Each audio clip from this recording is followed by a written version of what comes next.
A plague is a destructive force.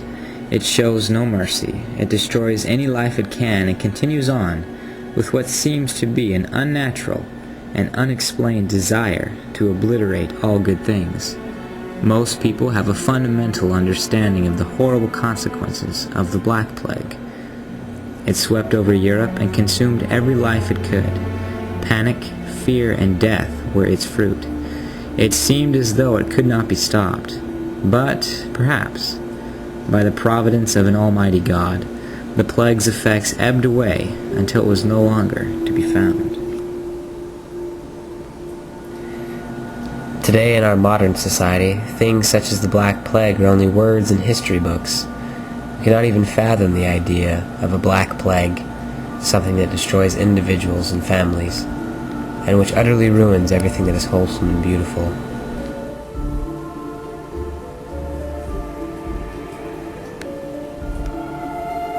The president of the Church of Jesus Christ of Latter-day Saints, Gordon B. Hinckley, has said that there is a tragic evil among us. He has said, quote, "It grows increasingly worse. It is like a raging storm, destroying individuals and families, utterly ruining what was once wholesome and beautiful." Russell M. Nelson, a member of the Quorum of the 12 Apostles, has told us that this evil is infectious, destructive, and addictive, and has warned us that we should avoid it like the plague. This tragic, infectious, addictive, and destructive evil is the plague of pornography. So what is being done to combat this modern plague in our society? Who will defend the wholesome and the beautiful? Who has the courage, the strength, and the fire to fight this seemingly unstoppable plague?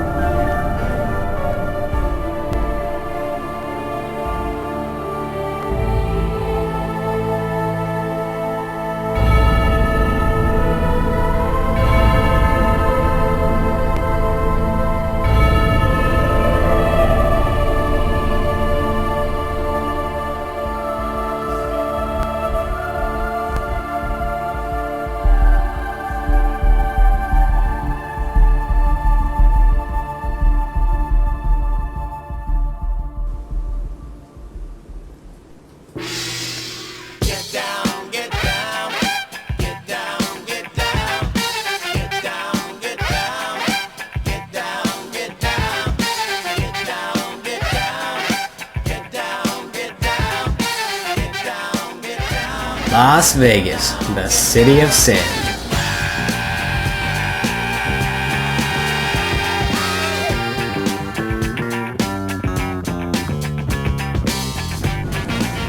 Las Vegas has been known for decades for its "what happens in Vegas stays in Vegas" catchphrases and Sin City legends. Vegas is recognized for its lights, shows, and dirtiness. Nobody does dirty like Vegas, which makes Vegas a pulsating playground for the plague of pornography. Vegas has made not-so-subtle steps to make the plague available to as many victims as possible. Pamphlets, flyers, magazines, billboards, and even look-alike newspaper stands that are full of porn. Luckily for the wicked and the city of Las Vegas, the presence of the Nevada-Las Vegas mission and its missionaries prevents the complete, sudden, and Sodom and Gomorrah-like destruction of the city. The missionaries of the NLVM mission proclaim as with a trumpet the warning call to avoid the plague of pornography.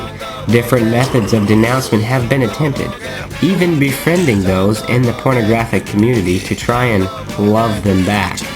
But once infected with the plague, it's very difficult to come back. Although the many efforts of the missionaries to combat the plague were righteous efforts, the plague continues to thrive. Even some missionaries fell victim to the symptoms of the plague and became involved in behavior that's nothing to write home about. Two missionaries who became very concerned with the encroaching plague were Elder Adam C. Zern and Elder Jonathan Mark Malin, i.e. Madman Malin, or Triple M, or 3M, or M3, or M cubed, or just Madman. These two elders were very capable and had very useful talents to combat the plague.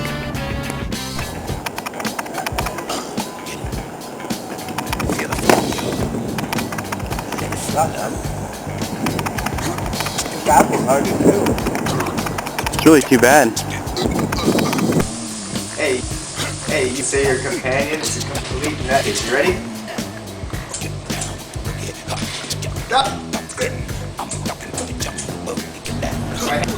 One day, while on exchanges, Elder Zern and Madman were doing some basic proselyting, but the presence of the plague began to weigh heavy on both their souls. They kept passing look-alike newspaper stands known among the missionaries as sin bins. Elder Zern describes in his own words the experience they had.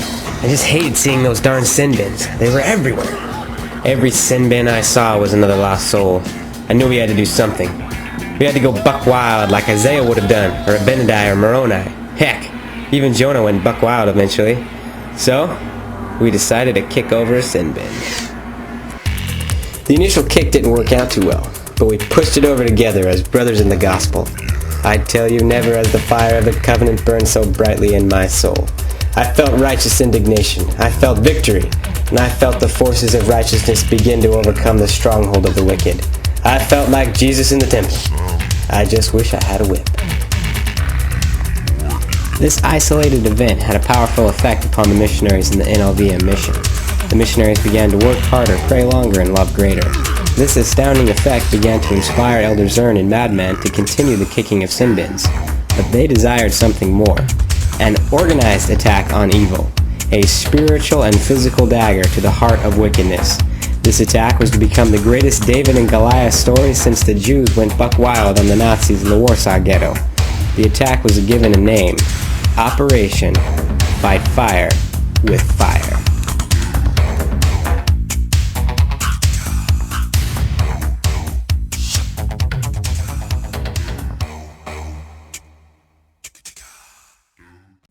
We need to dedicate this to somebody.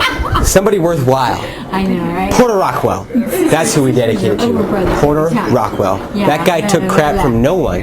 What date should we do it on? What date? June 10th! June 10th! June 10th, 2006 will hereby be dedicated to Porter Rockwell. Porter Rockwell Day.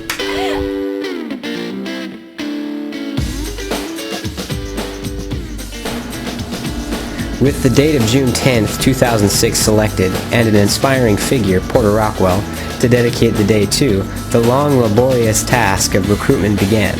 A select few, only 4 missionaries could participate in Operation Fight Fire with Fire, or FFWF. Recruitment involved tests dealing with overcoming one's fear of doing crazy crap.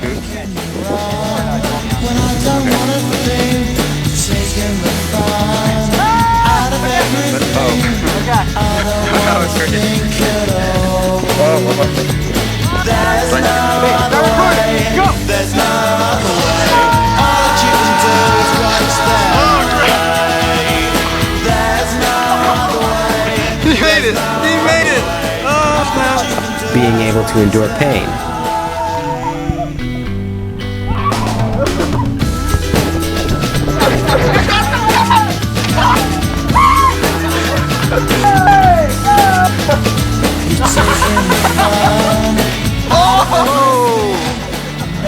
Also a test of agility.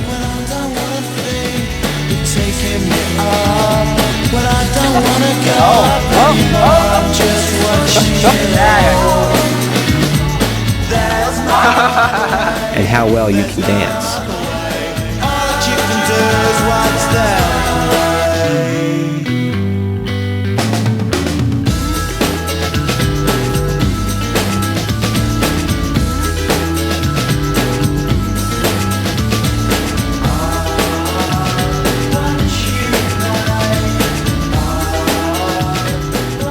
The recruitment process nearly eliminated all missionaries. Even 2 Navy SEALs had to drop out because of lack of determination and endurance. The 4 elect were eventually selected. The lineup included Madman Malin, Nimrod the Mighty Hunter, the Dirty South, and Elder Zern. FFWF became highly organized, including hand signals, mapping, Alright, we're on Boulder right now. The Sahara's down there. We're going to hit the Sahara, take a left. We get to Vegas Boulevard. There's targets here, and all these corners. and satellite imagery. The use of fire was contemplated, but the group decided in council that the use of pyrotechnics would probably get them sent to jail. Once all of the final plans were set, the small group began the most treacherous training of all, bike training.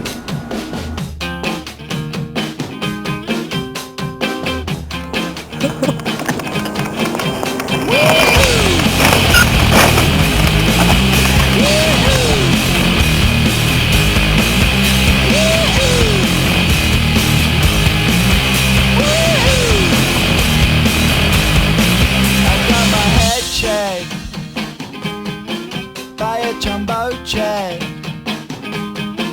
It wasn't easy, but nothing is. No. When I feel heavy metal, and I feel that I need when I lie and I'm easy all of the time, but I'm never sure why I need you.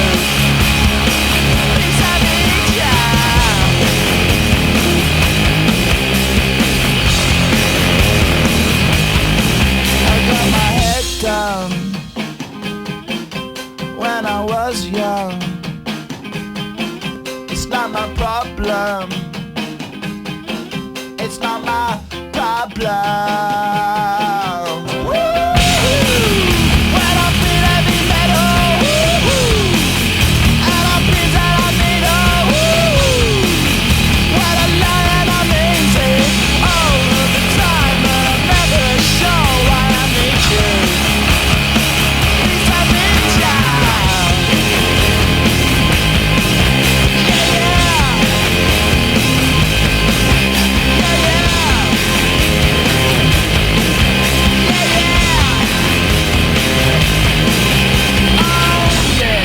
With all of the final preparations completed, the four elders counted down the days until June 10th, 2006.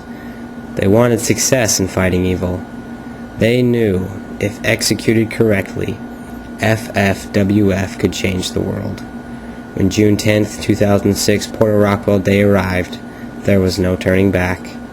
The wrath of God was unleashed on Las Vegas, and who could abide the day? Let's roll.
Shots for the notes and the nods because I want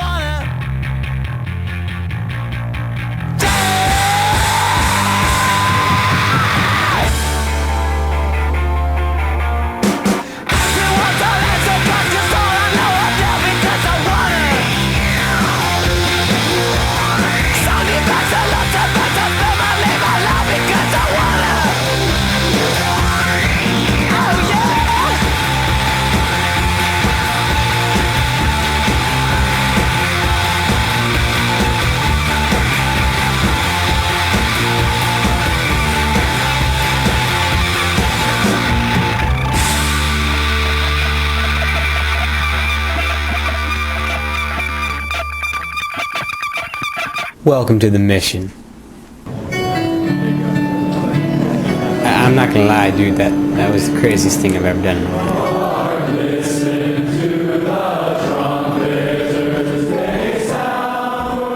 After FFWF, Las Vegas was nearly turned into a war zone.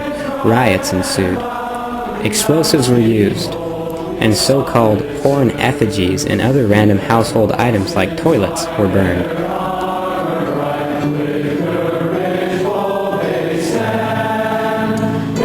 It was as if the people of Vegas knew that they could finally be free of the plague of pornography. Yes, all evil things come to an end. Fascism, communism, cardigans, Depeche Mode, and now pornography. Just listen to the many testimonials concerning FFWF. FFWF freaking changed my life! Operation Fight Fire with Fire changed my life. It really did. It made me a new man. I was just a new man. I wasn't afraid anymore. I could stand up against it. I could fight it.